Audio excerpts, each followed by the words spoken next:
Welcome back to the Top 6 show, and it's on a Friday today, not a Thursday, because of the games yesterday. We've got a brilliant panel for you with two debutants here with us. We have Trimless Guna, who you have seen on our match reactions recently here, and we have Man Utd, huge PSG fan, went very, very viral this week for his Arsenal stuff, which I thought was brilliant to watch, if I'm being honest with you. So we reached out, and we've got my guy here on the channel. Giuseppe is here with us, looking fresh after he told us he does no night feeds. He leaves that all to the missus. Ram is here, looking like you always do. You haven't changed a bit in 5 years, Ram. You literally look the same the whole time. It's crazy. Like, I take it. Nothing. I take it.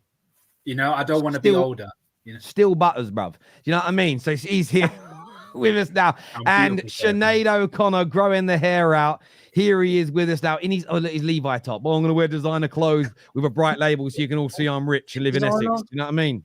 Arsenal video life, innit? Yeah, that's it, mate. Yeah. making him Benjamin. Why Levi though, bruv? What's wrong with Levi? Levi jeans. Yeah, that Vine was like 15 years ago. What's wrong with Levi? I'm just wondering, but it's very old. Please don't tell me you've got Ben Sherman shirts. Shut up. No, I've got Ben Sherman.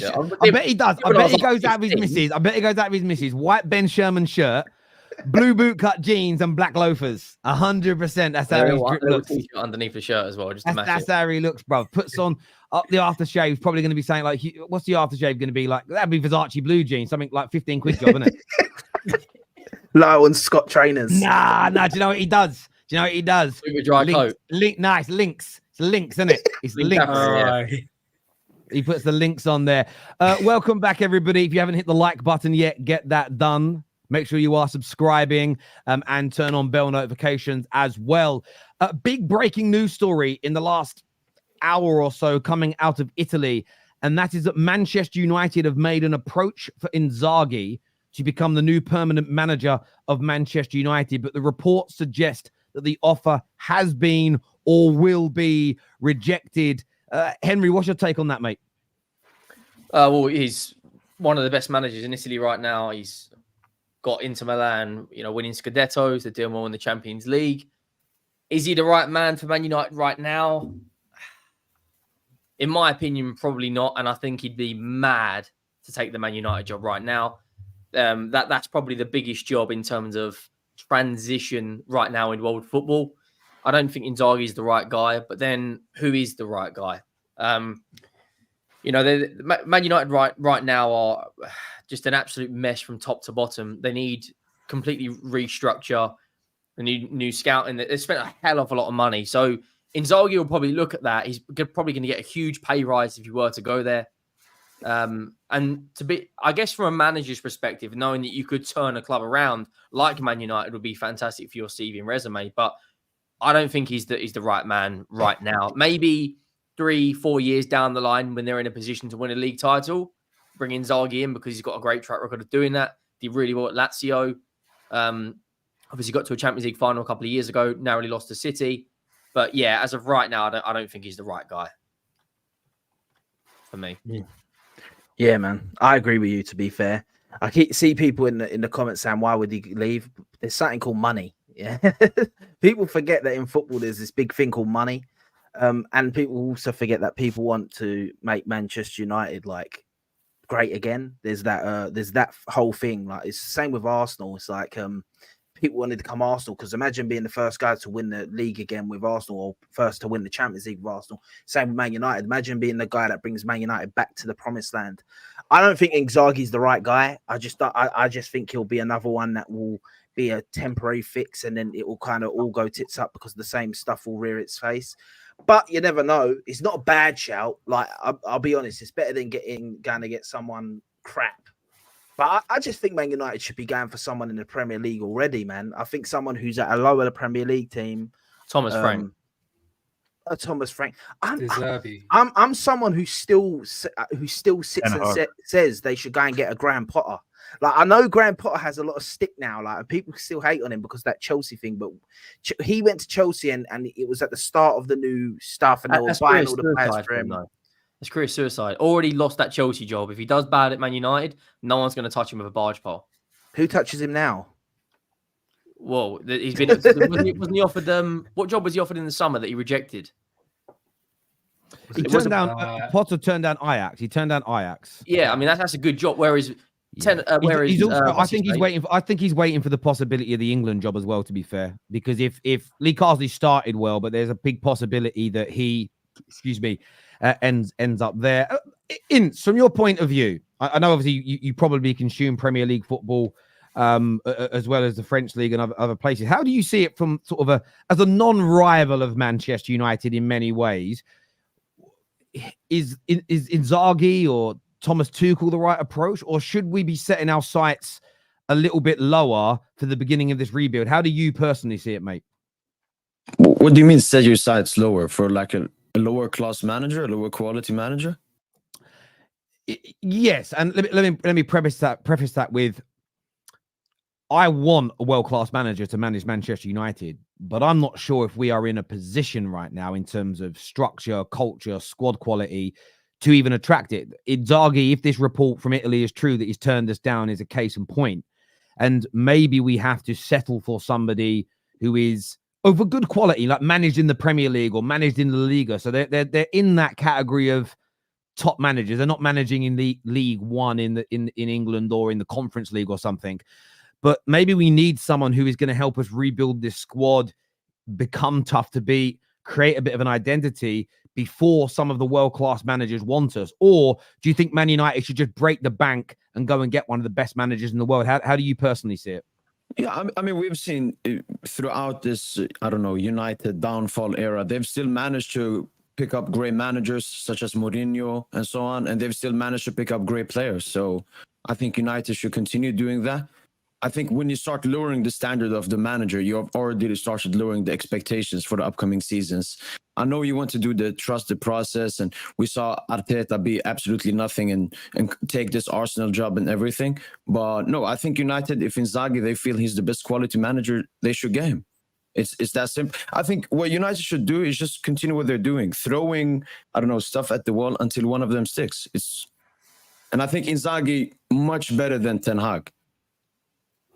I agree. I agree. Ten Hag is Ten Hag. I agree. Inzaghi is better than Ten Hag. I do, and I also understand your train of thought around, trying to get the best manager possible. And I don't think it's a case of don't try to get the top managers. I think it's more along the lines of, I think Man United fans have got to open up their eyes that we may not get one. There is a possibility, and you're talking attainable managers, because we're not getting Luis Enrique from PSG. He's not leaving what you guys are doing for us right now. We're not getting Pep or Klopp. We're not getting Ancelotti. Looks like we can't take Inzaghi away. Once you start going away from those giant clubs of good managers, I do sort of think we've got a chance with everybody else. We probably can't get Arteta. Not all United fans would want him, but he's probably someone that Arsenal would sort of say no, and he'd say no to us. We should aim for the best. But I think there's also having that understanding that after 11 years in the doldrums, after got this Frankenstein squad that's going to take 2 or 3 years to fix, I'm just in a position where I want the best possible, but I'm in a realization of we may not end up with that because we are so broken. Ram, is that me having too lower standards, or is that am I being realistic? I don't know. I feel both. I feel really conflicted personally.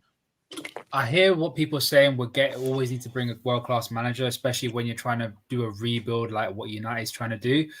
But I can't think of any manager that has a track record where you can guarantee they're going to be a success, or they've built a club up from the ground up, or even helped a club reach the top level again. I think it's really hard to find one. I think this is probably the best opportunity for United just to have a proper reset. And what I mean is maybe going down the route of Arsenal, which is like lower your expectations a little bit and put less pressure on the club and yourselves, and slowly do what Arsenal did, which was do your thing.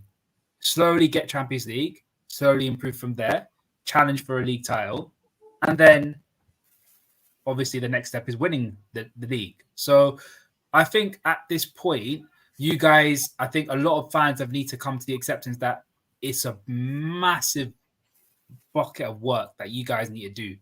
And the only way I think is possible is lowering your standards and getting a lesser known manager who can become a world-class manager. Because all the other managers that can build clubs are just not available. What about Alonso? He's not going to go anytime soon. I think he's already sold with the Bayer Leverkusen thing. I personally think Bayern will win the league this year. I know they had a wobble against Villa.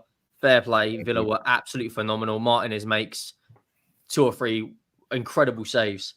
But I think this year, Bayern win the league title. And I think Man United will be thinking, if Arsenal have done a quote-unquote process and they've challenged Man City, who is another like-for-like manager who's got over the line and won a league and a cup?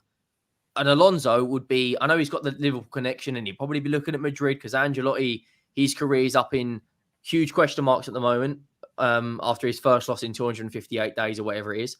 I think Alonso right now, that Man United job would be, it'd be seriously looking at that. And then knowing that Alonso's full charge of the region. Ram, I'll come to you in a second. On Alonso's, again, if we're looking at realistic targets, I think he is someone that is potentially attainable. I think that Man United, if we offer him the right package and the right money, I think we could turn his head. There's a few reasons I want him. One, he strikes me as the kind of manager that knows how to implement a style, but will also adapt when he's up against a team that's superior to him in a certain way.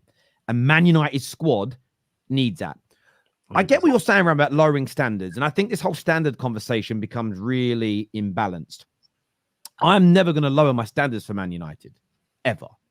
However, that doesn't mean I expect the new manager to take over this team and be as good as Pep's Man United next year. Doesn't matter how much I demand that. Every Man United fan could pull their money, protest, burn the training ground down. I don't think if Pep took over this Man United squad, he could make them as good as City are right now within a season.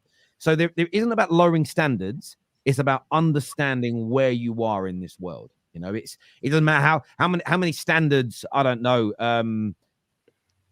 KJ has. He's never going to get any taller. Like, there's some things that are just like set in stone, right? That is so weird. But it's the truth, right? And I think that's where Man United fans have got to be balanced in this. I like Alonso. So I don't mind a Thomas Frank. I don't mind a Thomas Tuchel.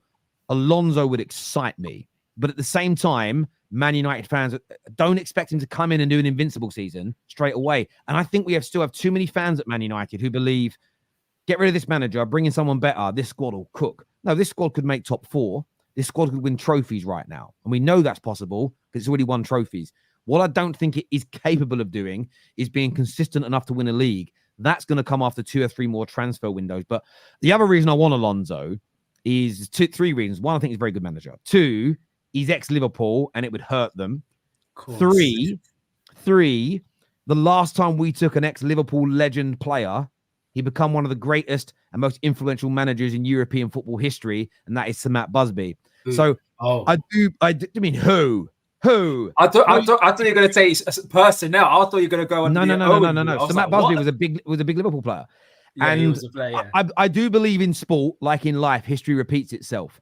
So part of me, it's pure hopium when I say that. It's just imagine that you take a Liverpool legend and he gets us back on tracks and wins us major trophies. It would be sweet, but it'll be a hard one. But I think the Alonso type is what we should be aiming for.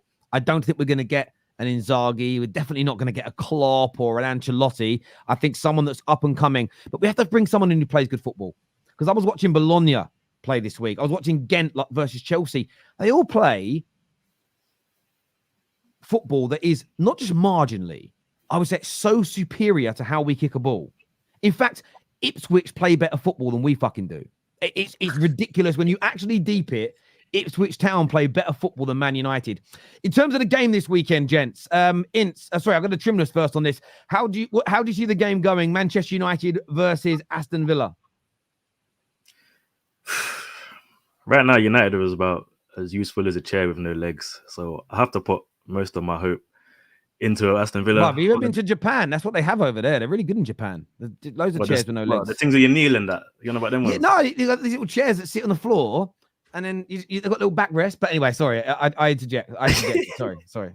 Over to you. No, that's cool. It's cool. For me, yeah, I think Villa are going to be very optimistic and confident, especially with that Bayern win. However, I was a bit impressed by the way United were even able to get a couple of goals against Porto, even when they weren't playing well.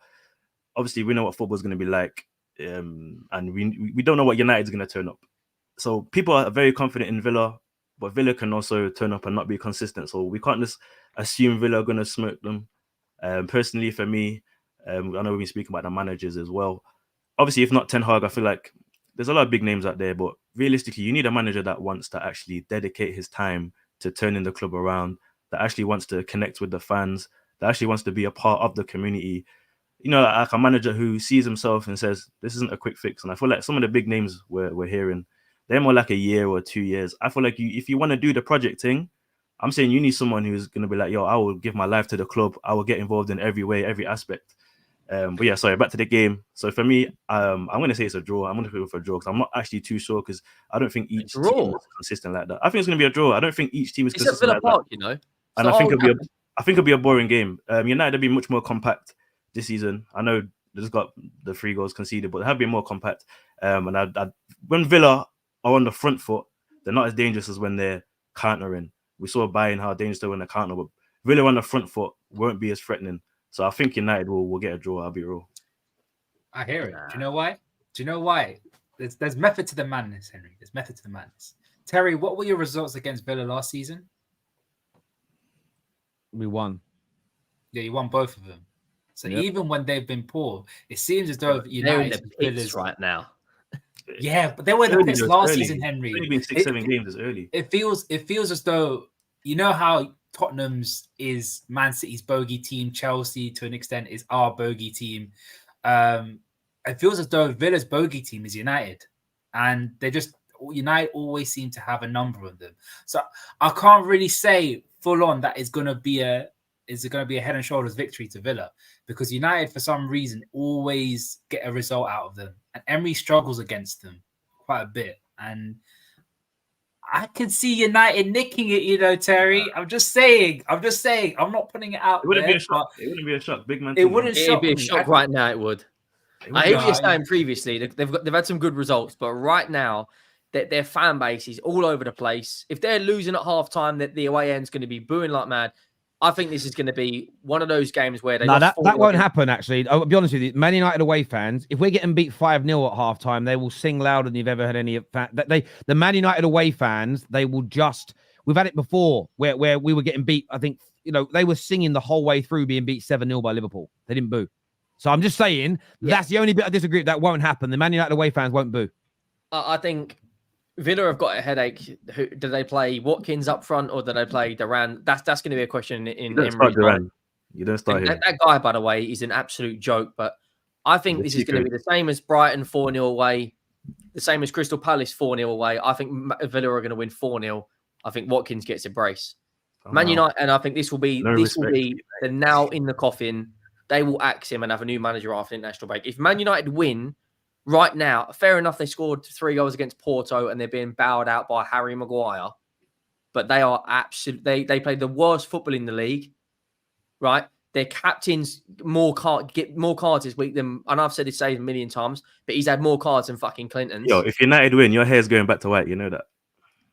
I'm not prepared to put that on just very quickly, Henry, I just want to ask you quickly, but neither were red cards, really, were they? No, but he's still the captain. I agree. But they weren't red cards. But they weren't red cards. In a situation where you know how bad these referees are. I don't think either of them were red card. The one against us on Maddison was not a red card. But don't put yourself in a situation where we know how inconsistent these referees are that it could be a red card. Yeah, but that's like saying don't tackle someone because you could get sent off. No, don't tackle him when you're nowhere near the bloody ball. That's what I'm saying. It doesn't matter, man. I don't like that thing of don't put your. They're incompetent. They've got VAR. They've got VAR. They don't use it properly, though. This is the thing. There shouldn't ever. Well, I get that, but there shouldn't ever be a player not doing something in a game, because if Bruno hadn't even gone for it and Maddison run through, got through and scored, everyone would be like, Bruno didn't even try and take it. It's like, mate, when people don't do their tactical fouls. Go and look at Terry's exposed videos and watch him review the officiating to how inconsistent it is. No, I know. I get that. That we agree with. But I get that. Listen, I would criticize Bruno's performances. That's what the 2 red cards he's got. He's been extremely unlucky in. And by the way, I get why last night's was given because VAR can't get involved. And from the angle the ref was at, it looks like he catches the guy's face. But that's where VAR should be able to step in and go, he hasn't touched him, right? Oh, no, I didn't. I won't give a yellow card. That's, for me, not VAR not getting involved in that. It's just a flaw in the system. But I hear you. But sorry, but back to what you also said. So you don't think Man United got a chance at all? They couldn't just turn up against the grain and grab a shock draw point, nothing. Going to be a beatdown in your opinion? Yeah, I think Villa will be leading at half time and Ten Hag's going to lose the plot. Fair enough. Rashford had a good game yesterday, but let's be honest, Højlund and Rashford's goals is just poor goalkeeping from Costa. And this isn't an agenda against Man United, right? I've actually said on the terrace in the summer, I think they're going to have a really good season. They created those opportunities though, and they got a shot. Yeah, fair play. They did, but Costa on another day, he has had an absolute howler there. I think if Martinez is in that situation, Martinez saves both of those. And I just think they're on cloud 9, Villa. They're unbeaten in the Champions League. They've not conceded a goal in the Champions League. It's at Villa Park. Like if it was at Old Trafford, they played young boys. Come on, man. It's still though. It's still. I mean, it's I feel still a like game sometimes, though, in Henry. I feel like sometimes after one of them games, though, where they were up against it for a lot of the game, and it's a lot of mental strain and stuff after the Champions League. These guys ain't used to it. Sometimes that mental strain. They couldn't even meet Porto about mental strain. Bro, I'm talking about mental strain of Villa playing against Bayern and have to. Sometimes you play like that, and then come the weekend, you have a lapse in concentration. I actually think Man United are going to end up winning. And I know I said that last week with the Spurs one, but I think this Ten Hag guy is just going to get a win. Do you know what's interesting? You saying that? I've been thinking about this all day. What do I want? And part of me, I want to defeat so it finally ends the manager. Part of me wants, but then part of me really wants a victory because I want Ineos's leadership team to be tested here. Because if we ain't going to win and play well, it's in, wow, look at United today. I can't imagine that. If we nick a 2-1, nick a 1-0, scrape a draw, I would like, again, this is an acid test for Ineos. I would have so much respect for him if they still went, yeah, it's not about the winning, it's about the performance as well. And I know a lot of people say winning is more important than performance. I get where people are coming from with that, but the teams that win the major trophies are consistent in performance as well. And we live in this weird world in football at the moment where people want to reduce everything down to really, for me, really stupid examples, if that makes sense. Almost, well, trophies are more important than anything else. Yeah, but you don't want to be winning the FA Cup and coming 13th. You don't.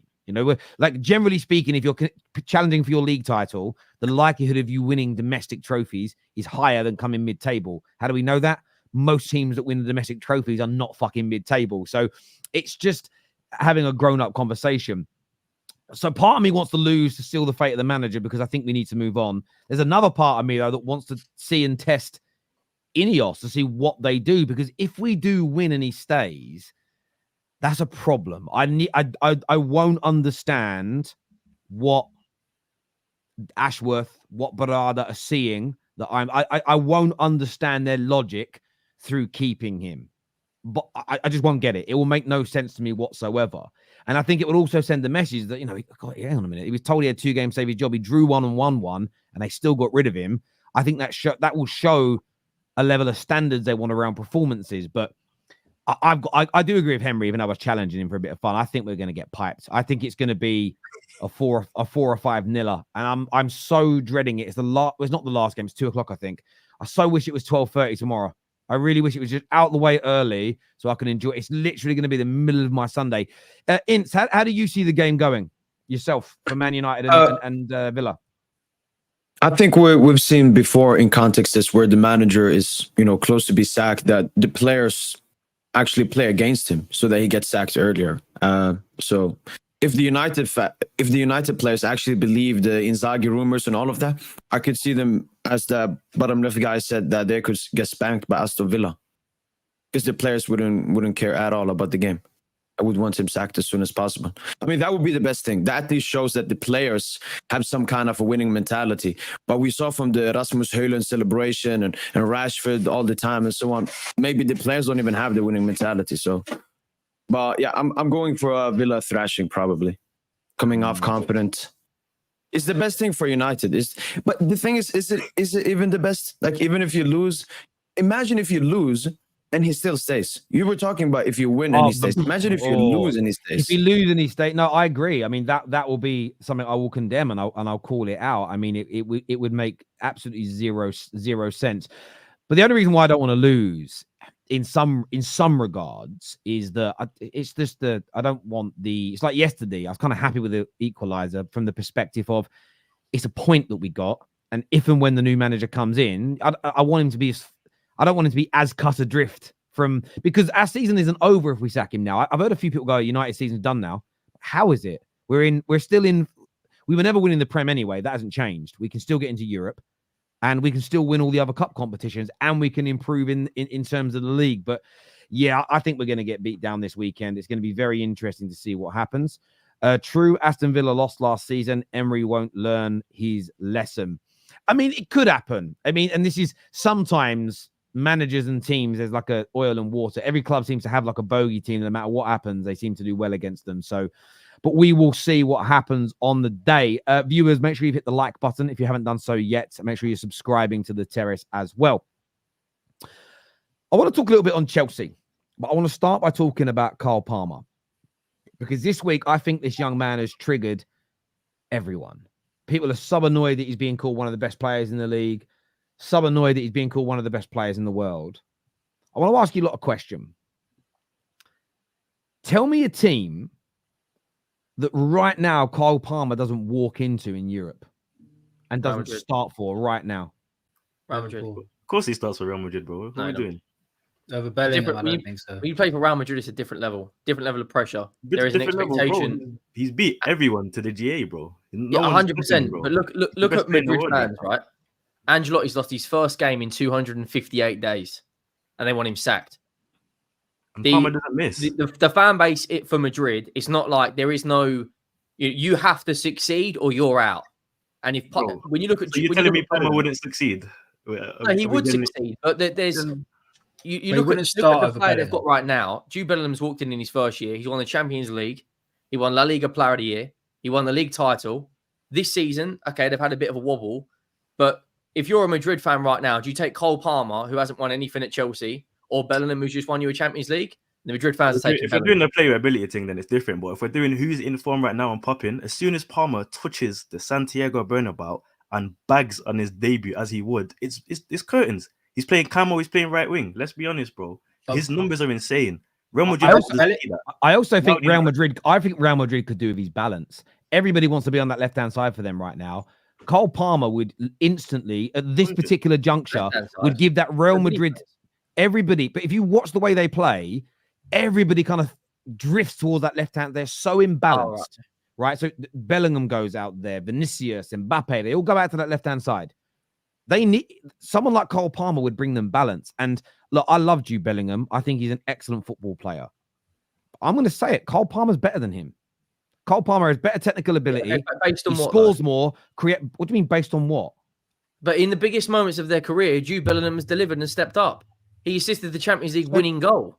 So listen, that is a tick box which Bellingham has over Cole Palmer. There's no doubt about it. But I've also seen Cole Palmer come into a dysfunctional England team and score in a final of a major international competition, and he should have had far more game time.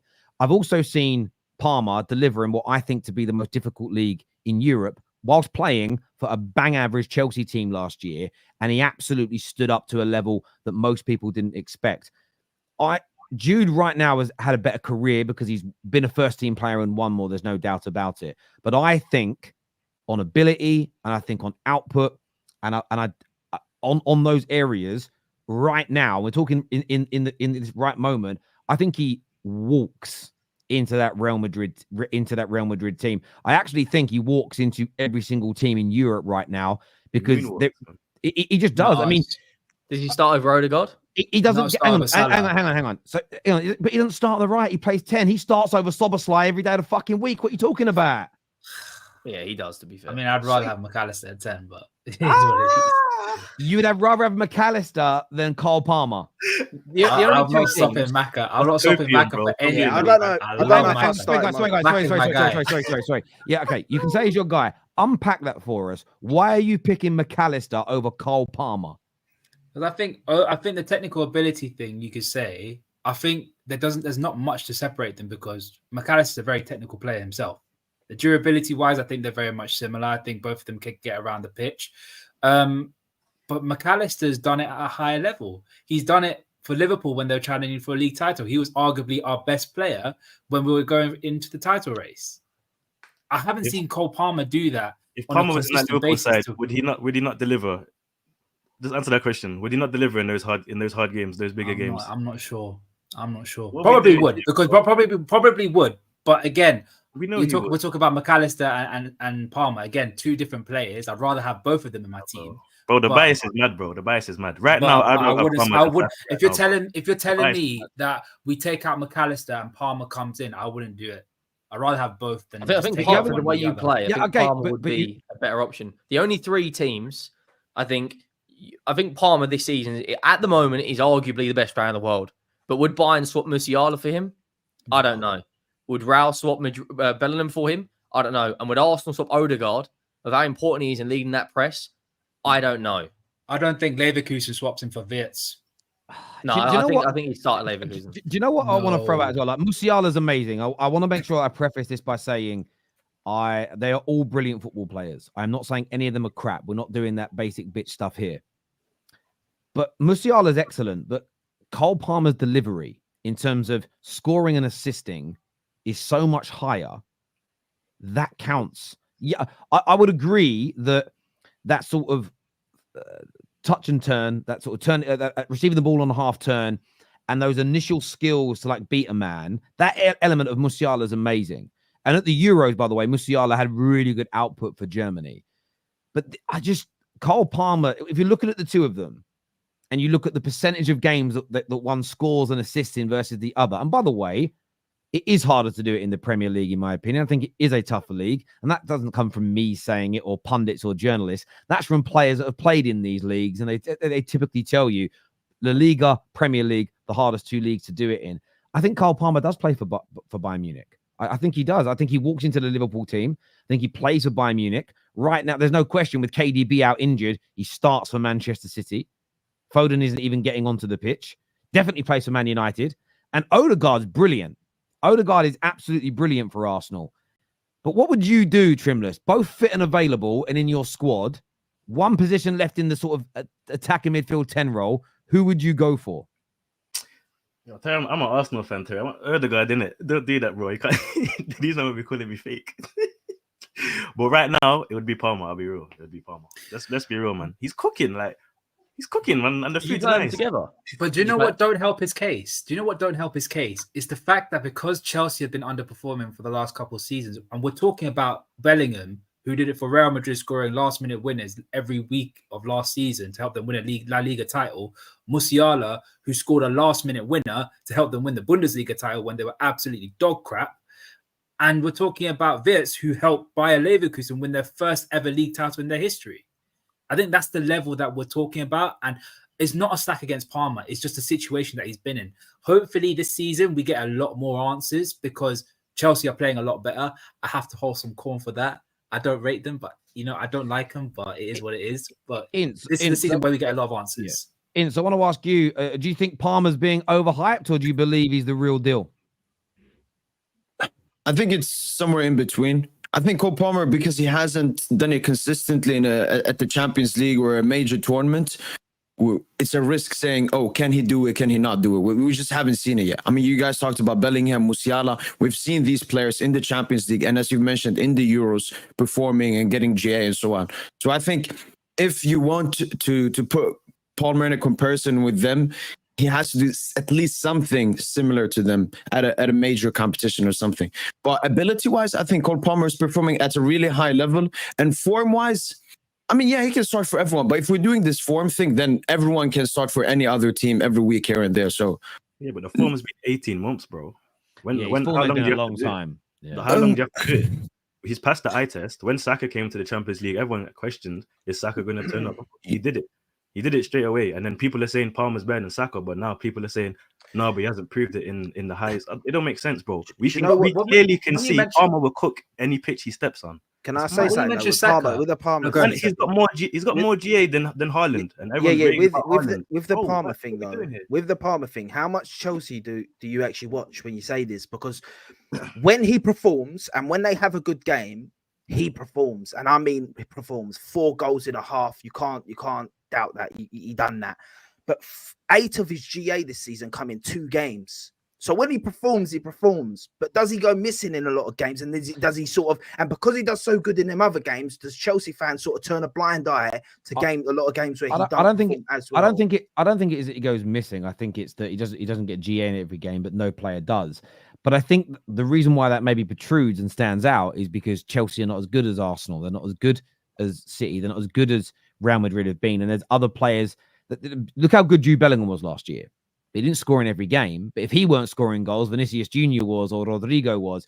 So if at Chelsea, if Nico Jackson keeps scoring and I don't know, Sancho starts getting goals and Madueke keeps scoring, but Palmer maintains these levels, the games where Cole Palmer doesn't deliver the GA are probably not going to matter as much. In the last year, when he hasn't delivered, it's normally cost Chelsea because nobody else has stepped up. And I don't think that should be on that individual.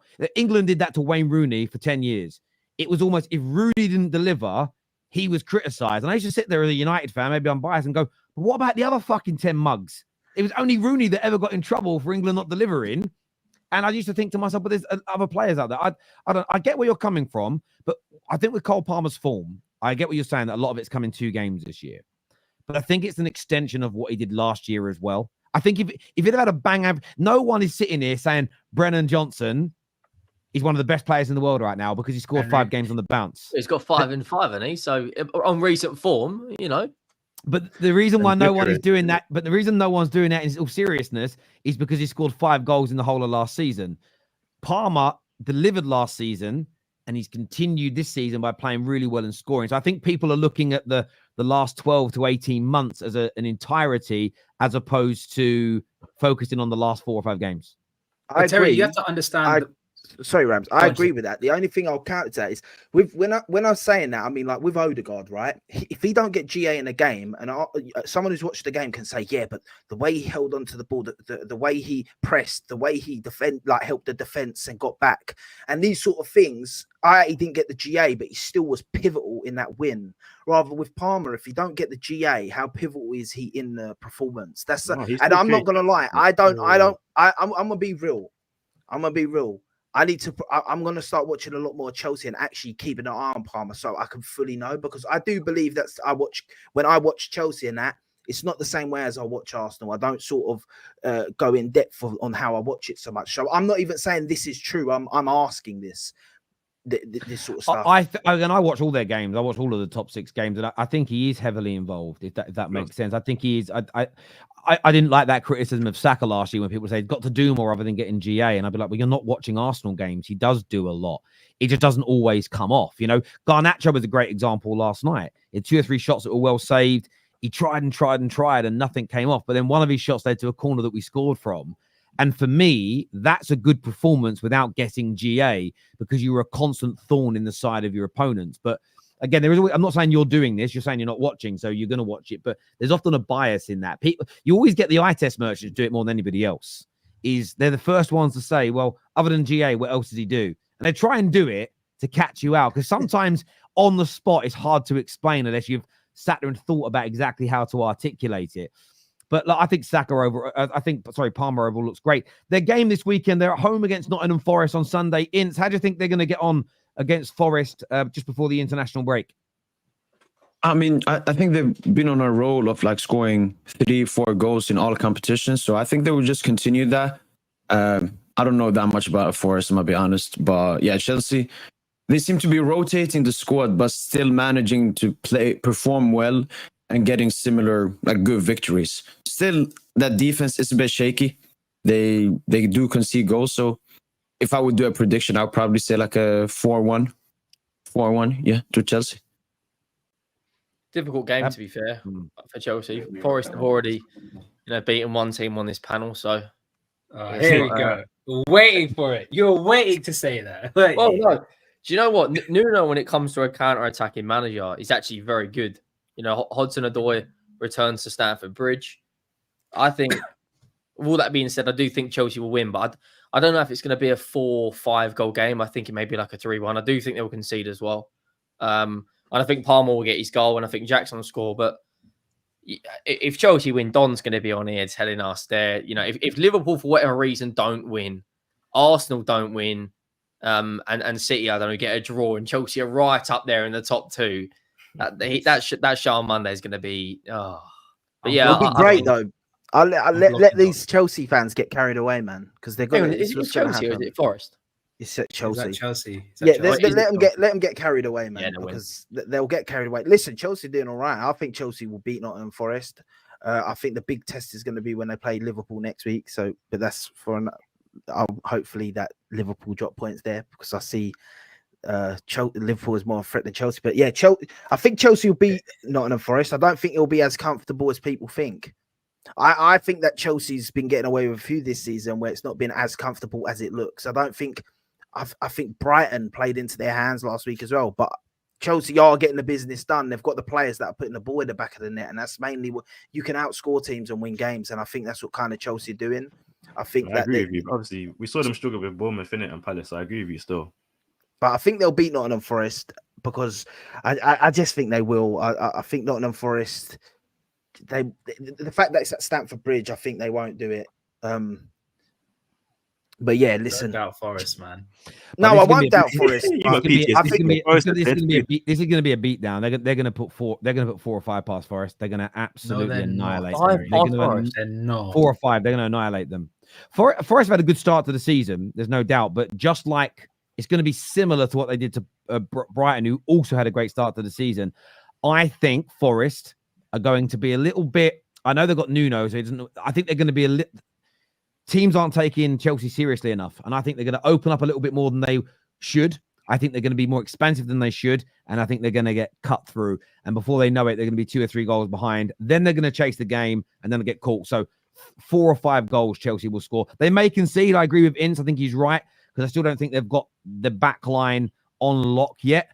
But yeah, I'm going to go. My prediction would be 4-1 Chelsea. I disagree, Terry. Yeah, I mean, if you look at last year when they beat Chelsea, they didn't play very, very expansively. Their game plan is basically to defend as much as possible, soak up as much pressure, and hit teams on the counter attack. That is their best way, and that's how Nuno played at Wolves. And I'm not saying they won't try and be I'm just saying I think they're going to treat Chelsea a little bit more like they would treat other mid-table teams, and I think they're going to open up a little bit more than they normally would. I think teams are not showing Chelsea enough respect at this particular moment in time.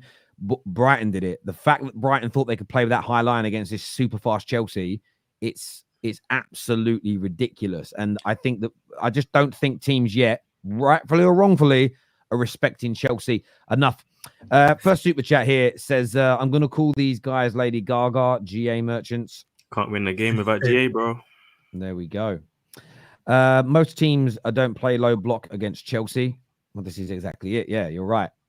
Haaland has scored in all but 1 game this season. Yeah, he's amazing. You'll know he's amazing. Well, unless you're Rory Jennings, who thinks Michael Owen's a better goal scorer than him. Is that true? Yeah, he said it. He said he's a better goal scorer. Do you know what's really funny? Michael Owen, I think, in his entire Premier League career scored like 137 goals. Haaland's already on 100.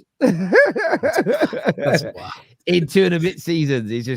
It's crazy. We'll come back to that a bit later. Am I the only one that thinks Forest is going to actually do something against Chelsea? Yeah, that's because your dad's a Forest fan, and you're on your knees, bruv. Not for your dad, for Forest. It'll be a close game, though, to be fair. Forest have caused an upset, but I think a 3-1. I don't think if they score 5, then that's an unbelievable performance. But to be fair, they'd rested their entire 11, didn't they? Yeah, that's what I mean, all of it. DD11 here says, Arsenal guy, that's you, Giuseppe. Please don't comment on Palmer if you don't watch Chelsea games. You sound ridiculous. I do watch Chelsea games. I said I tried to say I don't watch every game, for one, and second of all, I said I don't watch them the same way I watch Arsenal games. By that, I mean I might be on my phone a little bit when the Chelsea game's on, and stuff. I'm not keeping an eye. When I watch Arsenal, I keep an eye on everything that's going on. Sometimes I'll miss stuff in the game. So Palmer might do more than I really pay attention to. I've rattled them. Giuseppe's arguments of does ego missing in a couple of games without even knowing sums up the desperate, bitter attempts by rivals to downplay Palmer. Once again, I rate Palmer. Like, this is what these guys don't get. They want me to gag for Palmer or something. What's going on, man? These rival fans. The Chelsea fans are so funny because they do all this that they're getting for Palmer now is karma for everything they give to other players from other teams, mate. Yeah, you want us to all twerk for Palmer? We ain't gonna do that. He's a great player, but for me, I just think that they're overhyping him a little bit now, and that's all I'm saying. I'm being a bit more level-headed. Does he walk into most teams? Yes, he does. Does he walk into Can we Arsenal? call him a fat track bully? It'd be battling in the Arsenal team. I don't think you drop Odegaard for him, but it'd be battling for the position. On that, Ram, try to let someone finish talking before you put it out there. It's a good point you made, but because there's a super chat here that says Palmer is a great player, but he's yet to prove himself against elite opposition. Do you think Palmer's a flat track bully, Ram? To an extent. I mean, if he plays against low opposition, obviously your performance is going to be a lot better than compared to the likes of Liverpool and City. And if you look at, I'm looking at what he did against Liverpool last season, he was absolutely non-existent in the majority of the games, both the cup final and the game at Anfield. Against Arsenal, I think he did all right at Stamford Bridge. I think I'm not entirely sure, but at Arsenal away, he was. I don't know if he played or anything, but I remember he didn't look. He didn't that play great. when he came to the. He didn't play, but it's if you look at the stats of the goals and the GA that everyone likes to talk about, I think about 65% of them are against the bottom six when he played them at the time. I mean, it's not disrespectful because he's still putting out crazy numbers, but you still have to take into account the players that you're comparing him to, like the Sakas, the Odegaards, the Salahs, the De Bruynes, and people like that. They did it against the big and best teams. If you put Palmer in those teams, he would deliver. Sorry, Terry. But on that, sorry. So I've just looked here. He's got a very short career so far, but he has 4 goals against Manchester United. He has 3 goals and 1 assist against Liverpool. He has 2 goals and 2 assists against Tottenham. And he has 2 goals against Arsenal. So considering he's only played for about 15 months, he already has 4, 8, 12. He has 14 GA in a combined total of 2 games against Arsenal, 3 against Spurs, 3 against Liverpool, and 3 against Man United. So was that 3? So he has 12 GA in 13 games against the big teams in England, mate. What are you talking about? Careful, man. The GA. When was the GA? When was the 3 GA against? When was the 3 GA against us? I don't know when it was. He didn't score against. He didn't get a goal. It says here Liverpool. It says Liverpool. It says Liverpool. He's played 3 games against you. He's won twice and drawn once. Right. This is Cole Palmer. I've got on my screen. Yes, it is. And then I'm scrolling along, and I'm on transfermarket.co.uk. I don't know what games these were in, but I'm just reading out what their website says. He says he's got 3 goals. He won twice and and drawn against once. He didn't beat us when he was at Chelsea. Yeah, he never beaten us. But he ain't just played at Chelsea, has he? Maybe he beat when he was at City. I don't know. I'm just putting out what I'm just going by the facts here. This is what the facts say, and this doesn't include. It's only professional competitions. I don't know if the youth. Let me just update Youth Cup. The Youth Cup. While you're quickly looking at the stats, the one thing I'll say about Palmer is the big occasion does not faze this guy. Off the bench in the Euro final, bags a goal. Super Cup final, off the bench, equalises against Sevilla. His GA against the big 6 sides is absolutely ridiculous. That is the one thing that I think he has over any other player in the league right now. When it comes to that huge occasion, like, he's just cold. Like, bags a free kick against Brighton. It doesn't matter. Like, the guy is absolutely ridiculous. But doing it right now, if he does it in the Champions League, then I think there's a case to say, yeah, best player in the world. But on form right now, it's hard to argue. My argument when it comes to Madrid, though, is it's a different pressure. You know, I don't know what your name is a PSG fan, but like when you see rival teams in if you don't perform for PSG, their fans are out there with megaphones screaming at you, cussing you. We're a lot more in England. We're a lot more. We'll go again next week. Over there, there's no if, buts, or maybes. Imagine losing your first game in 258 days, and they want Carlo Ancelotti out, who's won multiple Champions Leagues. If Cole Palmer, for one reason, doesn't perform, he's out. 100%. That's it. Yeah. Look, I mean, I don't want to go all standards FC, but that's no. That's Look, I do get that different clubs in different parts of the world behave differently, but I also think that there's an element of that which is culture, isn't it?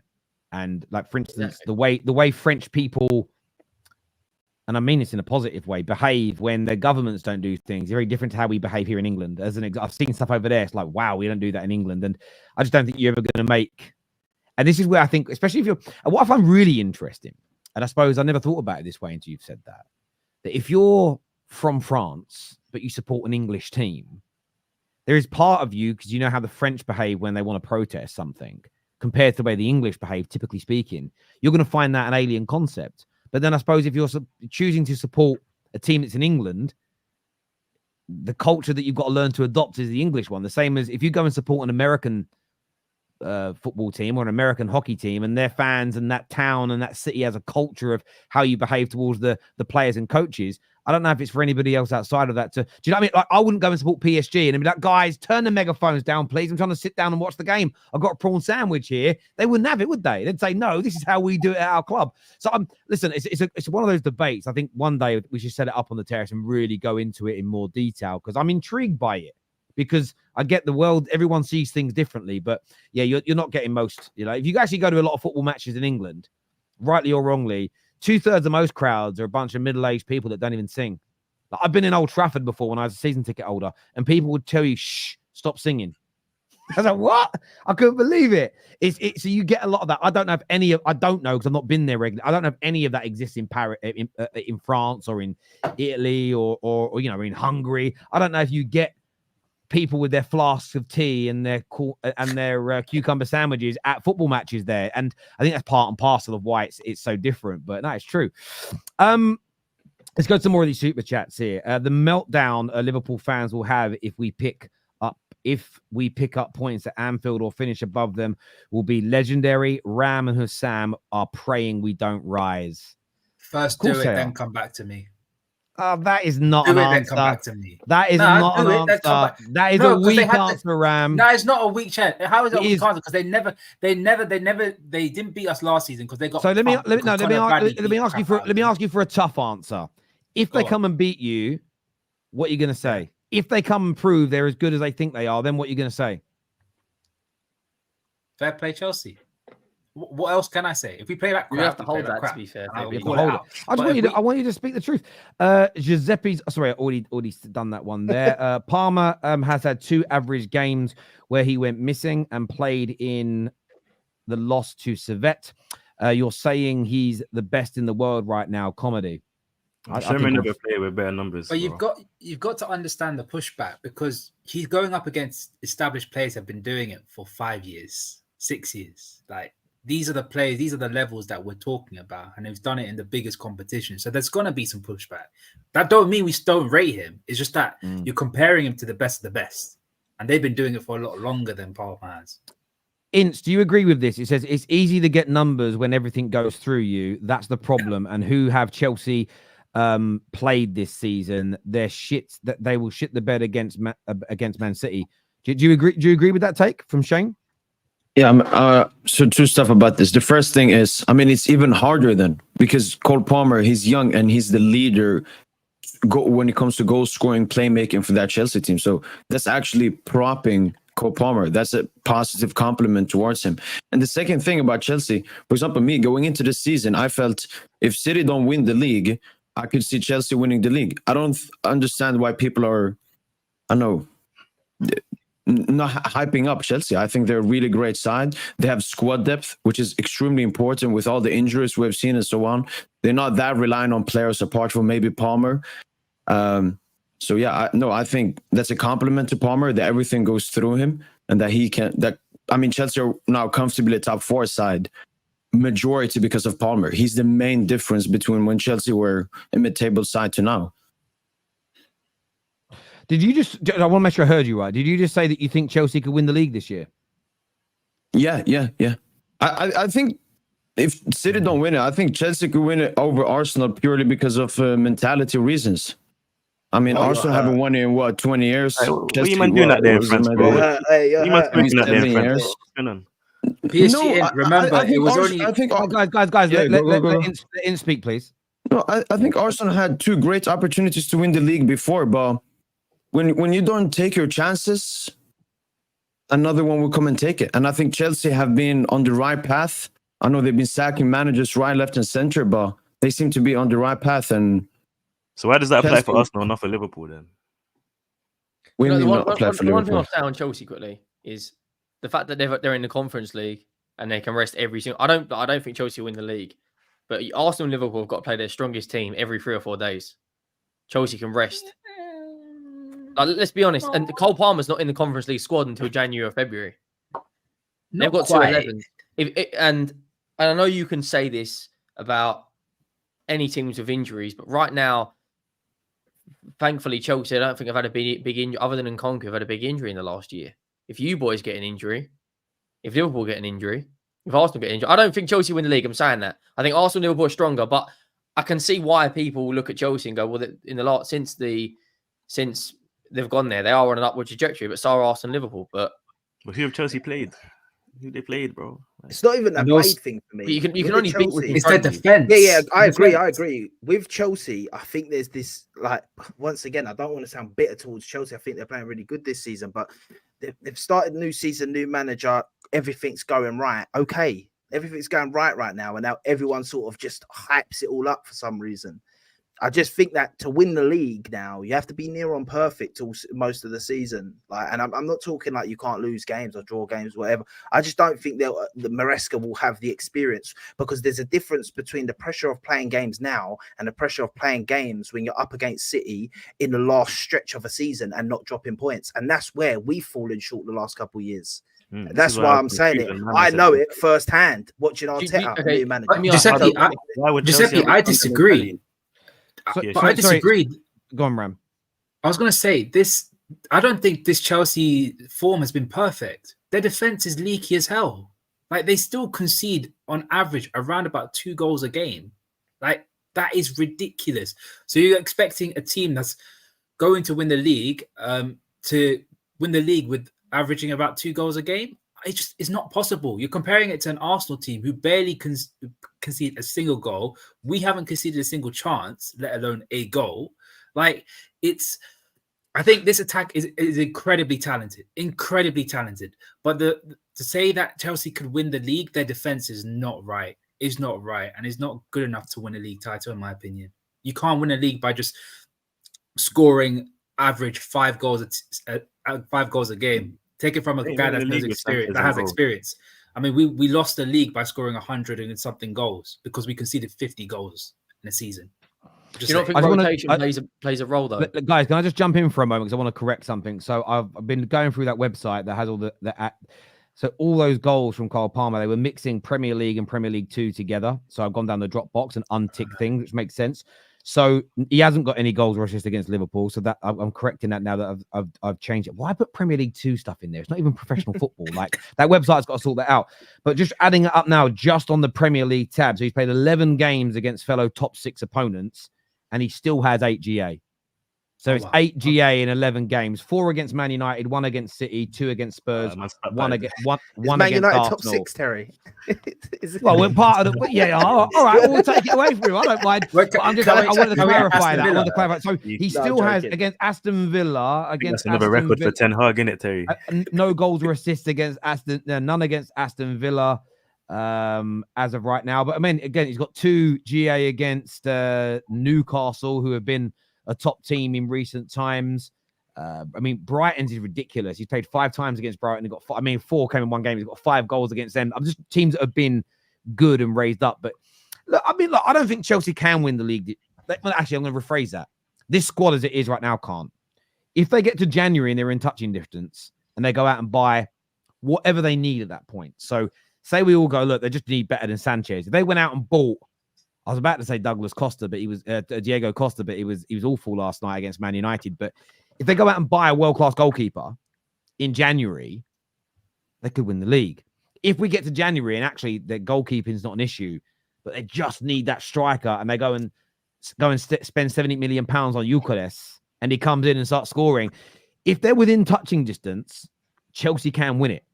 I'm not saying they will, but there is the possibility for them to do it. But I think they have to get to the squad still needs to be improved. Plus, it depends how City react to the Rodri injury, which I think is a leveler, and who they buy in January as well. So I think and again, how other people react.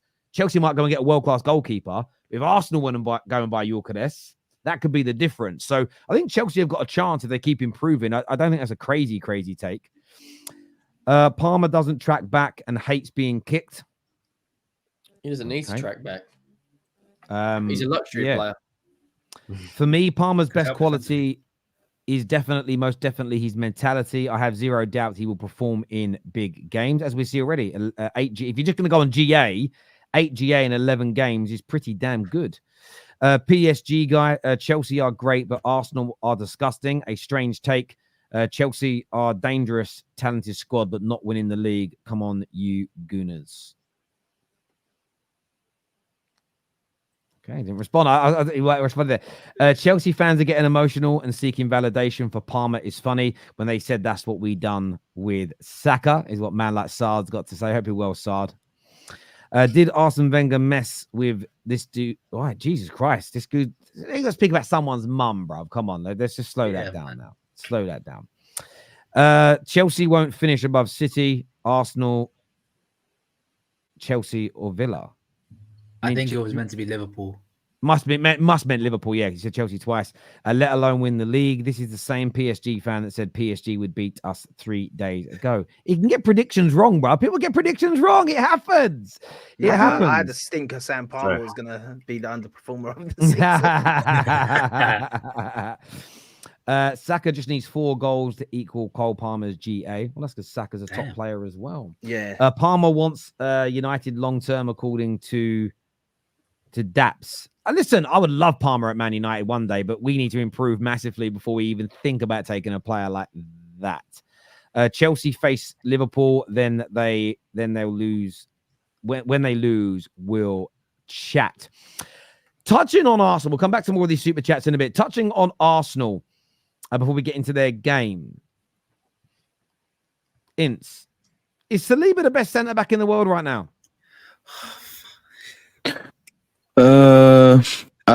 I don't know. Actually, when it comes to centre backs now in the world, I don't think there's been like one or even a group of standout performing centre backs.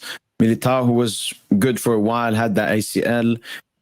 I would still probably say Rudiger. I think Rudiger has been the most consistent for a long time, playing big for Germany at the Euros and with in the Champions League. So, no, I wouldn't say he's the best centre back, but he's definitely a contention, at least top 7. At least top 7, top 5. Top 7? Okay. Yeah. Listen, I'm actually I somewhat agree. I do. It's hard because the way the game is now, you kind of need them trophies to be like you're the best, right?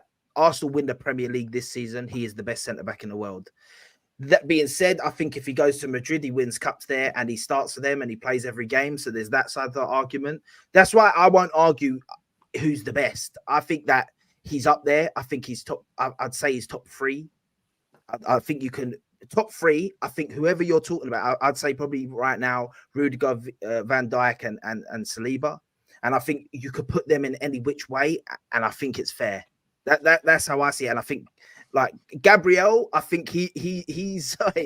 I put him high, but I'm not going to put him. He ain't there. Like I just think there's something you need extra to be there in that top tier category. And I think Gabriel just doesn't have that natural thing that Saliba has when I watch the game, and the way he just is comfortable at the back, turning people. I think the comfortability aspect is unbelievable from him. So for me, with the Saliba being the best centre back in the world, as an Arsenal fan, I'd argue it, yes, with the bias side in it. But if we're talking real, you can't, when Rudiger's winning Champions Leagues and he's doing it at that top level, and they've got more experience. And I think in centre back, that experience thing is a big part of it. Do you not put? I just want to say one last thing because I've got to jump in a second. But don't say Romero. I'm not saying Romero. Okay. But I think Konate and Ruben Diaz are massively underrated when you talk about top 5, top 8 centre backs in the world. I think the Konate Van Dijk partnership doesn't get looked at the same as Gabriel and Saliba. I don't think. I get Van Dijk's obviously a lot older than the other 3, but they're still a very, very, very good pairing. If I was to say in order, I still think Van Dijk's the best centre back in the world.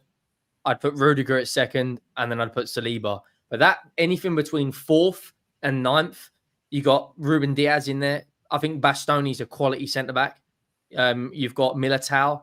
Who's the other one? Gabriel Magalhaes. And there's another defender in Italy who's Bremer. I know he's had a bit of a wobble recently at Juventus, but he's still a very, very, very good centre back. But I think Van der Dijk. I was about to say Van der Ven. Van Dijk is still so disrespected.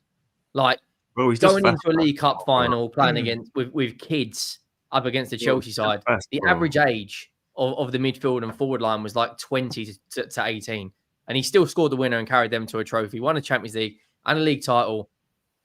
I think Van Dijk's still the best. I would agree with that. How can a guy be the best in the world when he's not even the best in the league, man? Come on. I think Saliba is so close, and if they win the league this year, then there's an argument to say he's better. But as of right now, I think it's still Van Dijk. I think he's close as well, but I don't care. Van Dijk is better. I'll see you later. What is it you think? Why do you? What is it that makes Van Dijk better in your opinion, Ram? Unpack that for us. Well, the fact that I think he hasn't put a foot wrong this entire season. I think again that Wolves game that you mentioned, I think is a bit harsh. I think majority of defenders make that mistake. I think Saliba made that mistake against Brighton, but he hasn't put a foot wrong. He's manages that back line and captains the entire team. I think that has to note something. And I think on the ball, he's just been a lot better. He starts our attacks a lot of the time. And I think he's a better passer and distributor of the ball than Saliba. And Arsenal fans love to talk about Gabriel has been as equal to Saliba last season and comparably this season. But we don't say the same thing about Konate. We still say Konate is amazing what he does, but there's still an element of rashness in his game, and Van Dijk has to be there to sweep him up. And the quality of player compared to Van Dijk is a little bit of a disparity because Van Dijk is that good. And I don't think Saliba. I think Saliba has a better partner than Gabriel. I said before that I think he's a bozo, but he's proven me wrong. But Van Dijk overall as a centre back, the overall package, I think he's just that little bit better than him. But I don't care. Even if he's a little bit, he's still better. Yeah, Ram, just to back on to you with that. How much of that rashness has calmed down because he's got Saliba next to him and Saliba and him work so well together? That's taken the rashness out. Because people don't ever want to see that. Like, he was rash and then he built this partnership with Saliba and it's gone. Now, that could be, it's obviously on him as well, but it's also on maybe having a defensive partner that puts you in your place when you are starting to lose maybe a head and stuff like that. Maybe that's a negative for Van Dijk, that he hasn't calmed down Konate if he's so experienced. Listen, I'd probably put, I'll be honest, like, biased aside, I'll probably put Van Dijk a little bit above Saliba. And the only reason, and I repeat, the only reason I put him above is experience. That is every other aspect of the game. I'm going to be real now. I'd put Saliba right now because he's younger. And that's to do with age as well. Like, let's be honest, he can't get back the way Saliba can. He don't run back and make slides the way Saliba can. Like, I'll be honest, and chances where you think a goal's going in, well, you'd say you don't need to, but you will need to throughout this season, trust me. But once again, the experience in a centre-back, I play centre-back, experience in a centre-back is massive. Like, that is a big part of the centre-back thing. So I'm not even saying that lightly as the experience. And that experience actually puts him slightly above Saliba. But once again, I do think if we win the league this year, because our defense will be the reason as well that we win the league this year, I think you can't even argue that it's Saliba's taking the mantle. And that's not even a disrespect to Van Dijk. He's how old now? Van Dijk 30. Turning 34. Yeah, I still think it's fair to say. I still think it's fair to say Van Dijk's better, as in right now. What I would say is that if Liverpool, if I offered you this, let me ask you a question, Ram. Van Dijk signs a new 5-year deal, or you can sign William Saliba. Which one are you taking? Van Dijk. Oh, you're so biased. It's not biased, man. I love this. So biased, bro. You and PSG are smoking the same thing, you know. Do you know what? Yeah, I think I think for me, this proves Rudiger. Even I used to hate Rudiger. Terry knows this from back in the day. I used to cuss him so bad, but he's like the blend of Saliba and Van Dijk together. Has that maturity in his game that Van Dijk has, but also the physicality that Saliba has. He's just the perfect blend of it.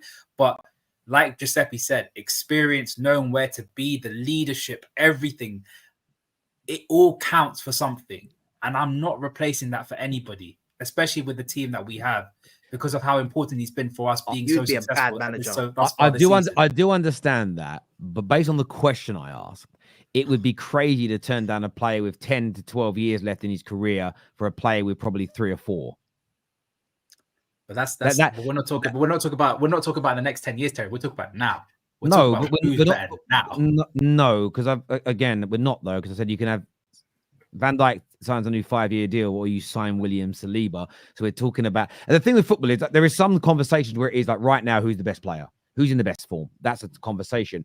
But my question was, who would you sign? When you sign someone, you are not just thinking about this season; you are thinking about the future. But Terry, I remember you asked me this question a couple of weeks ago. I said the same thing. If it was to piss off every single Arsenal fan, I would 100% sign. It's not real. That's not real. Then it's not real. Ram, using percentages. What would you say the drop off would be? Taking Van Dijk out of your team and putting Saliba in. What percentage wise? What do you think the drop off would be? 12%. So you wouldn't take a guy that's currently only 12% worse than your guy now, because by next year he's surpassed him. I'm telling you now. I'm not talking. Okay, if you want me to be real, I would take Saliba to replace Van Dijk. 100%. That French connection with Konate and him, the understanding, everything like that, it all plays a part. But I'm talking about here right now. I am not swapping anyone for Virgil van Dijk. That's fair. I get that. Yeah. I can respect that. Yo, can I just say something to the comments real quick? I don't understand why everyone's saying, what has Saliba won? As if to say, what has Harry Kane won, bro? You still call him the best striker in the world. So if we're talking player ability, why are you mentioning trophies? I never understand the argument. I'll be so real. Well, I think trophies play a part, and I do if you're comparing two players. So I like getting over the line is part of it. But Saliba's also so young still. I think it's just to disregard him because the trophy's not there yet. I think it's a little bit. Yeah, that's what I mean. Of course, trophies are important. Yeah, I get yeah. And look, whether Saliba does it at Arsenal or whether he leaves and goes to Real Madrid, I just can't imagine Saliba getting to his mid-30s and not having a vat of trophies behind him. I don't see it. I mean, that's where Harry Kane's. I've always said it 7 years ago. That's when he should have gone and left Tottenham, because by now, if he'd have gone anywhere else, even if he'd joined my club that's in the pits, he would have still won like 4 or 5 trophies in that time. The fact is, he stayed at Spurs too long. That's a Spurs issue. How does he have 3 GA if he played 1 game? Yeah, as we said, you're behind. There was the website that I used put all the it used Premier League 2 games, reserve games for some weird reason, which I don't understand because they're basically fucking friendlies. So sorry about that. Saliba is an absolute Rolls Royce of a centre back. His calmness on the ball is unmatched. His reading ain't bad as well. Maths here says, talk about what matters. Who's better in the air? Who is better one-on-one? And who is a better leader? Hint, not Saliba. Oh, Liverpool fan. Shach. Bants aside, in 2022-23, when we sprung on the scene, the biggest question was the experience of the squad, performance under pressure. Same goes for Chelsea now, is what Akil says. That's a fair comment, to be fair. London is blue until Arsenal and Spurs win the Champions League twice, then come back with an argument. Okay. I hope you have the same energy and still say Manchester's red then. I hope that happens. Because everyone said Manchester's blue and they've only won 1 Champions League. It's only 2, man. It's only 2. Sorry to the Arsenal fans and PSG fans that haven't won 1 yet. I apologize about that. Sorry, guys. I'm from Nottingham, so Forest has a close. Yeah. They don't rely on players. Can someone tell French Jesus that Chelsea got slapped 5-0 without Palmer? I don't know what. Oh, okay. But that was last season with a different manager, right? Surely that plays a part in that instance. French Jesus, you know. No, it was a good one. You know, I'll be honest with you. People are just jealous because most men can't grow hair like that. Like I wish my hair could grow like that still at my age. I tell you, bro. I tell you. Yeah, but you have long hair. But you look, Ram, when your hair gets really long, you look dirty. What the hell? No, because when you do it, it's all greasy. It's like, wash it, bruv. Yeah, like, when you do it, you look like you're from Liverpool. Ince's hair looks like a mane on a lion. Yours look like a scraggy sort of street cat. Because I don't want it to go outwards. I want it to go downwards, like Maldini does, or like Calafiori. Oh my How about God. that? Bro, when you grow long hair, you look like you're actually from Liverpool, mate. You look like one of those Nintendo Mii's, isn't it? That is so funny. No, That, joking. Nah, but you're messing with your Ram. I'm only messing with your brother. Any fan that thinks Gabby is on the same planet as Saliba needs to give their head a wobble. Hasn't put a foot wrong all season. Gabby is still top, though. Let's have a little look here. I just want to make sure I read all these out. Palmer is a great player, but he hasn't proved himself against any elite opposition yet. Wouldn't have scored in the final if not for Saka. Yeah, team sport. Who knew? Chelsea's manager said they are worse than Arsenal. Of course he did. This is where managers lie on purpose. He's keeping the pressure off of his team. In terms of Arsenal playing Southampton at home, it's going to be a beatdown, isn't it? They're gonna slap them up this week. Would you think? Yeah. I mean, they're coming confident of the victory against my side. So, and they're at home as well. Yeah. No, it should be an easy game for Arsenal. And we'll also be seeing how much does Arteta should play his strongest lineup. I mean, we're going into international break, so Exactly. yeah, easy Arsenal dub. Trimless, are you confident about this game in terms of getting more goals, getting those attacking stats up, and sort of just cruising in this match, or you got any sort of apprehensions about it at all? Based off what we saw against Leicester, if we have that, we wasn't even playing like 2-2, like 4th, 5th gear. So based off that, and the way Southampton are trying to play out from the back as well, it could get peak. However, I don't think it will be as easy as the PSG game. So yeah, we'll see. We'll see.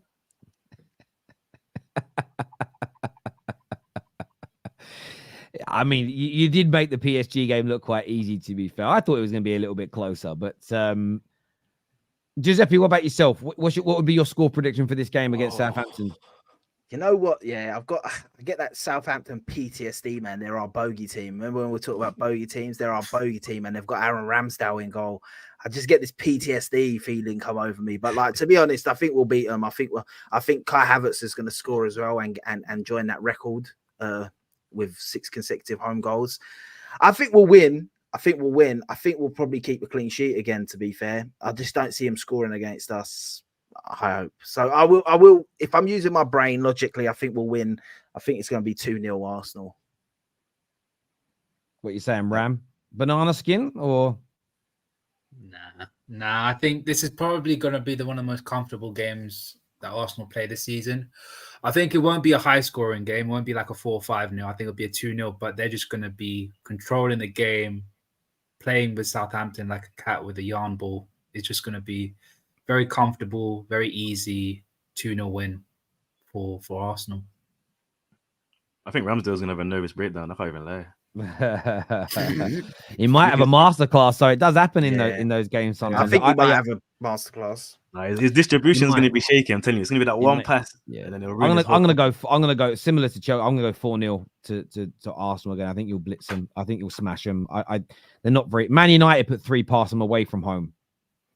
I think you guys are going to slap them up, and we are dog at the moment. So yeah, that's what I would go with. In the other 3 o'clock game, Man City take on Fulham. Man City are at home. 3 draws in the last 4 games.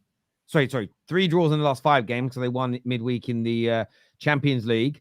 Inch, did you see there being a potential banana skin here for City, or at home against Fulham, even without Rodri and KDB, they should have too much, shouldn't they? No, I think they've already drawn too many games. They will take this game seriously. Pep will take this game seriously. No. And I mean, well, the least that could happen is another draw with them being unbeaten since 2022. So, no. It should be a victory.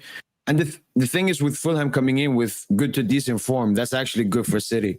Fulham should be a bit extra open, which will just make it easier for City in this game. Haaland hat-trick. Another Haaland hat-trick. I mean, I know you Gooners and Liverpool, because you're both going to probably be in the title race this year, are praying for more drop points, another draw, another defeat. But do any of you believe it's going to happen? You know what? I'd love to think the Arsenal B team will come and help the boys. You know, Smith Rowe, Yeah. Nelson, Iwobi, come on, boys, the attack could come and do something. Nah, to be honest, I think the way the game went in the Champions League kind of annoyed me. Like, obviously, like Foden getting goals, and I think that's going to give them a bit of confidence going into this game. I think they'll win. I don't see them dropping points again. If they do drop points again this game, I do think they've really got to worry about not having Rodri for the rest of the season. But I don't think they're going to. Not at the end. If it was at Fulham, if it was away, I could see maybe something happening. But at the Etihad, I think they blitz them as well. To be honest, I think it'll be 3-4-0. Would you argue that the opposition they played in midweek is a very low-level team that got spanked by Celtic at the same time? You know?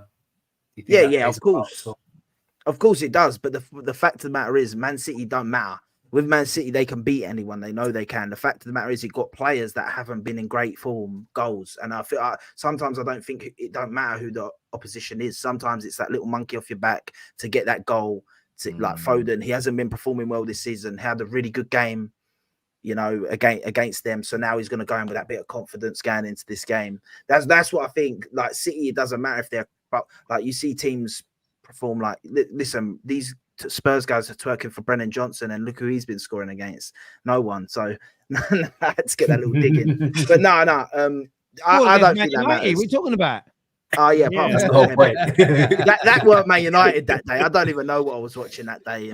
He scored against what's his name, Stavros Flatley last night. I don't know what they're called. Fravadevaros.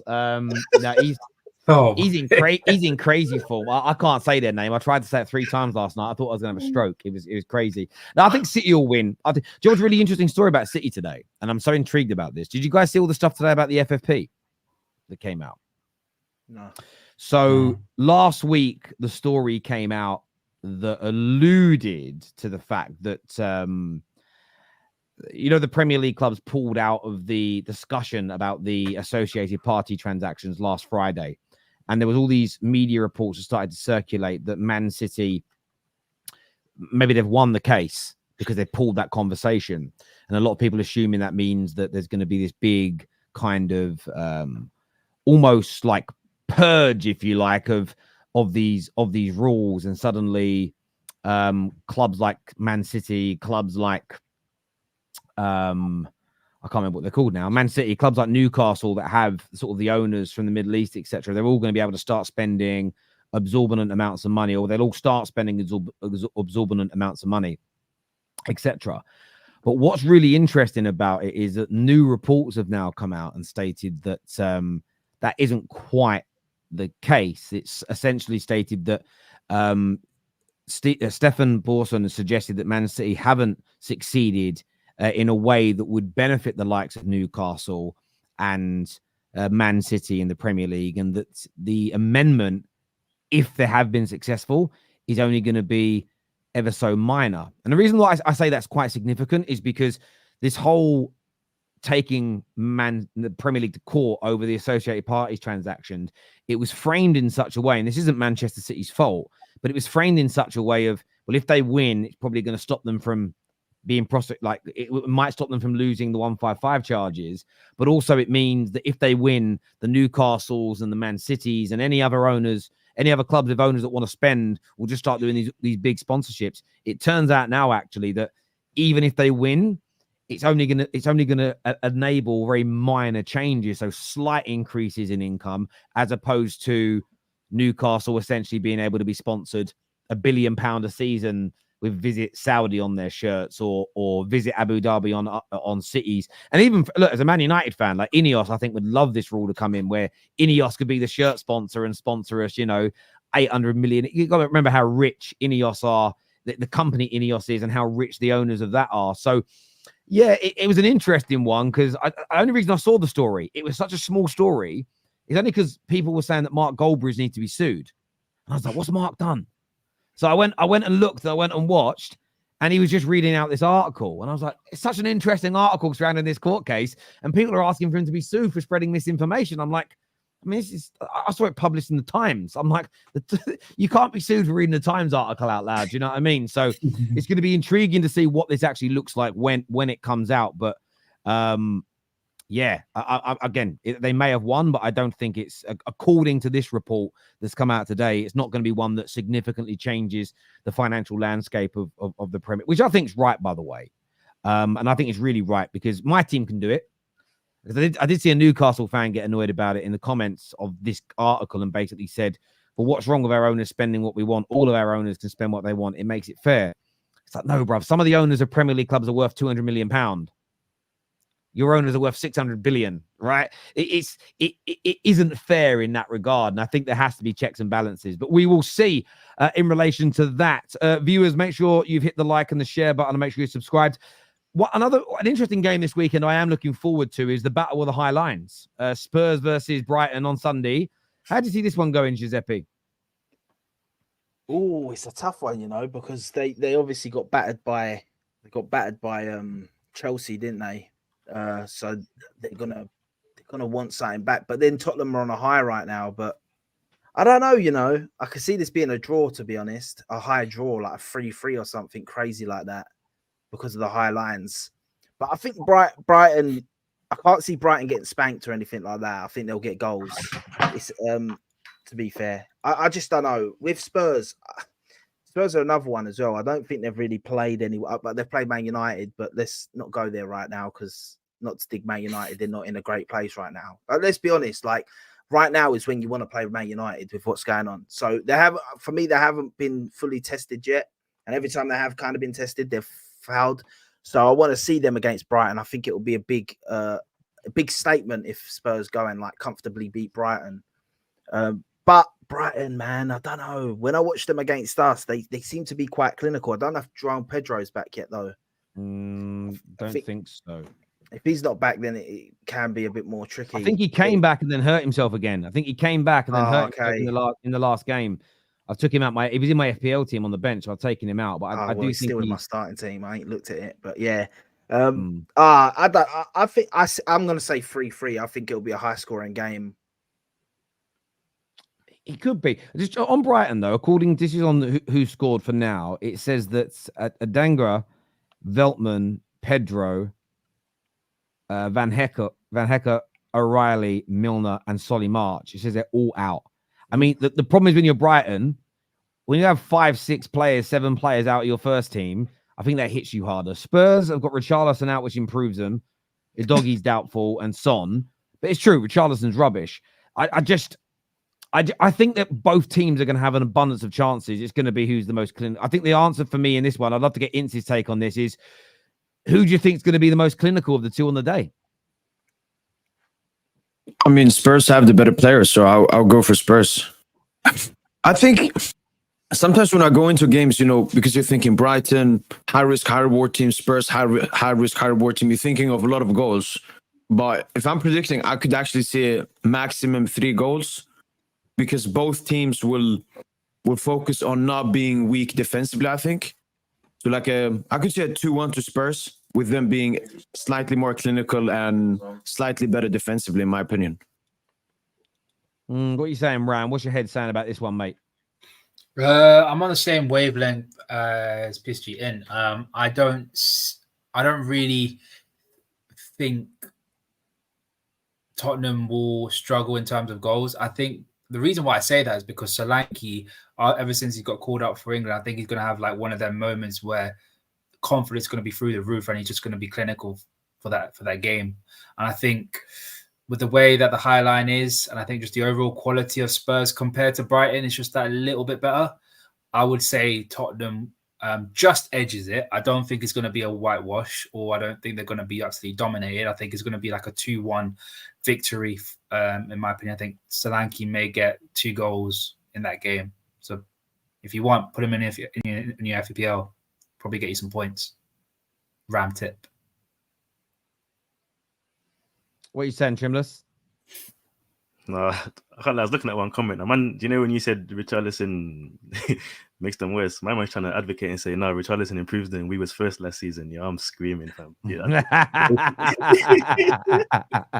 the copium's crazy. But no, for the game, it's a over 2.5 both teams to score thing, but I'm leaning towards Spurs. But yeah, that's what I'm. Yeah, I think on my I did a little ACCA correct score, Aka. Again, I do this like every week for £1, and I've put it as 4-3 to Spurs. I think it's gonna be a really. I think it could be a really high scoring game. But I back Spurs to win this. They just have the better players. I think they have the quicker players and they have the more powerful players. And I think that when you're better technically, quicker and more powerful, you should win. Generally in football, if you're technically better on the ball, you're quicker and you're more powerful, you should be winning.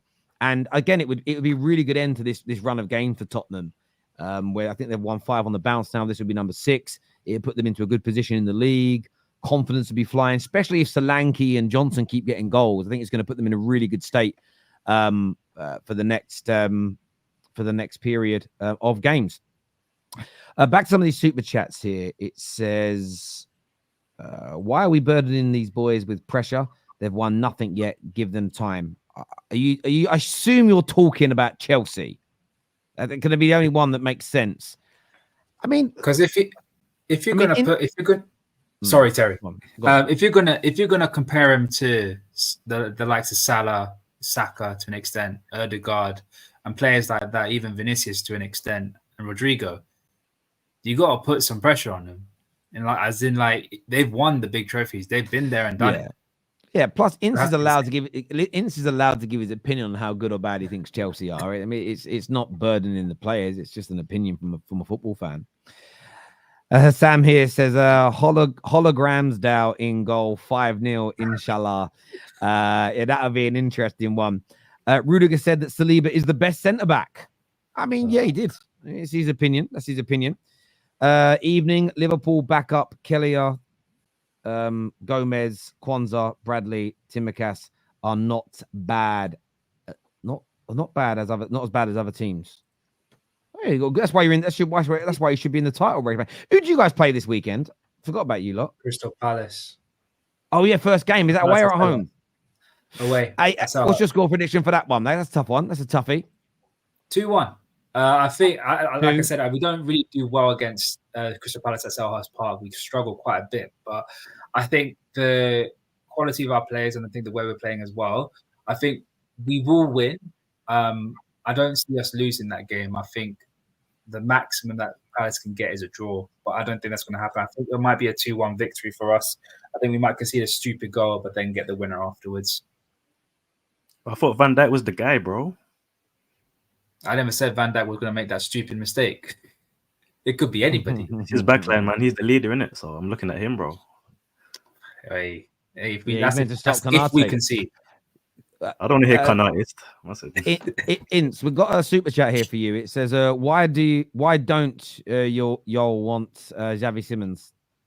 No, it's I don't know. It's like a 50-50. So basically he went to PSV, free transfer, but there was a clause that if he decided to want to come back to PSG, he could. He had an electric season, was probably the best player in PSV in Eredivisie that season, came to PSG, but then told PSG, let me go to loan to Leipzig.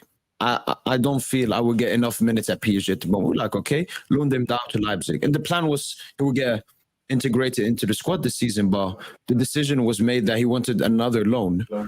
And I don't really know if he can have a future at PSG.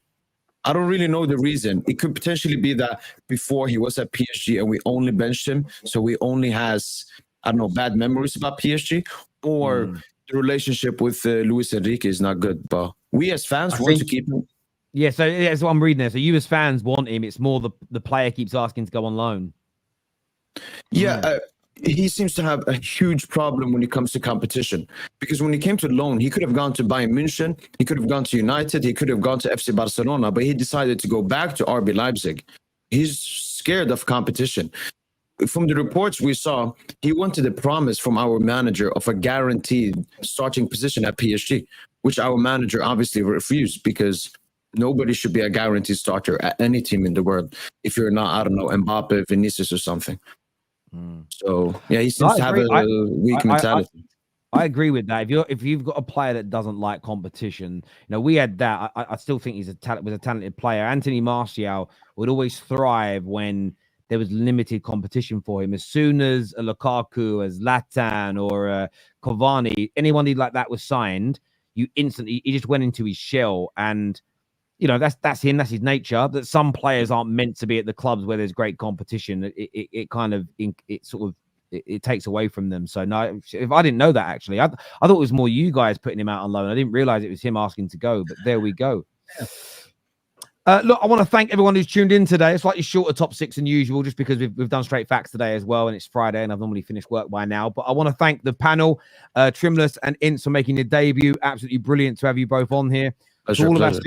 Not a problem, mate. And all of the super chatters and everyone who's hit the like button so far, thank you very much indeed. We're back tomorrow, of course, with the match reactions for all the big Premier League games. Until next time, everybody, look after yourselves. Take care. Goodbye. God bless. And I'll see you soon. Peace. Love.